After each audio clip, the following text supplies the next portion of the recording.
ভারত পাকিস্তান যুদ্ধ লেগেছে। এখন আমি কার পক্ষে, কাকে সমর্থন করব?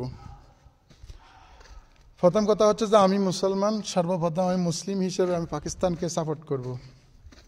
দ্বিতীয় কথা হচ্ছে যে এই যে ভারত পাকিস্তান যুদ্ধ হচ্ছে, মনে করেন ইন্ডিয়াতে তো 30% মুসলিম আছে, তাদের অবস্থাটা কি হবে?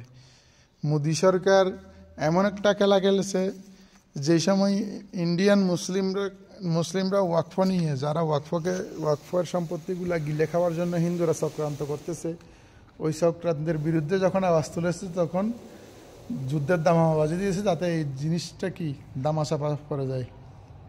দেখেন, তাদের কাছে তাদের দেশ জাহান্নামে যাক, এটা কোনো বিষয় না, তাদের স্বার্থটা হাসিল করতে হবে, এই হলো বিষয়।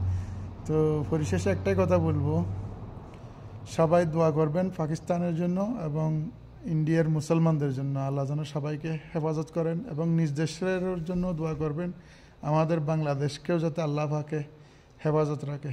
আমিন।